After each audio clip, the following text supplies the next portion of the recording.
உங்க வாழ்க்கையில் பாவங்கள் அதிகமாயிருக்கு என்று நீங்கள் நினைக்கிறீர்களா? அதை எளிமையாக மன்னிக்க வைக்கும் ஒரு சக்தி வாய்ந்த வழி இஸ்லாத்தில் இருக்கிறது. அஸ்தக்ஃபிருல்லாஹ், அதாவது அல்லாஹ்விடம் மன்னிப்பு கேட்பது. அல்லாஹ் குர்ஆனில் சொல்கிறான், நீங்கள் உங்கள் இறைவனிடம் மன்னிப்பு கேளுங்கள், நிச்சயமாக அவன் மிக மன்னிப்பவன். நபி ஸல்லல்லாஹு அலைஹி வஸல்லம் அவர்கள் சொன்னார்கள், ஒரு நாளில் 100 முறைக்கும் அதிகமாக அல்லாஹ்விடம் மன்னிப்பு கேட்கிறேன். சுப்ஹானல்லாஹி வ பிஹம்திஹி. ஒரு நாளில் 100 முறை சொன்னால் அவரது பாவங்கள் கடல் நுரையளவு பெரியதாக இருந்தாலும் மன்னிக்கப்படும்.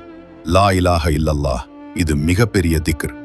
நபி ஸல்லல்லாஹு அலைஹி வஸல்லம் அவர்கள் சொன்னார்கள், யாருடைய இறுதி வார்த்தை லா இலாஹ இல்லல்லாஹ் ஆக இருந்ததோ அவர் ஜன்னத்தில் நுழைவார்.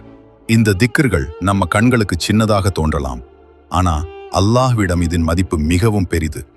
இந்த திக்ர்களில் இன்று எதை ஆரம்பிக்கிறீர்கள்? அஸ்தக்ஃபிருல்லாஹ் அல்லது சுப்ஹானல்லாஹி வ பிஹம்திஹி அல்லது லா இலாஹ இல்லல்லாஹ்? கமெண்ட்ல சொல்லுங்க. இந்த நன்மையை நீங்களே மட்டும் வைத்துக் கொள்ளாதீர்கள், இதை மற்றவர்களுக்கும் பகிருங்கள். ஒருவராவது இதை ஓதினால் அது உங்கள் நன்மையாகவும் சேரும்.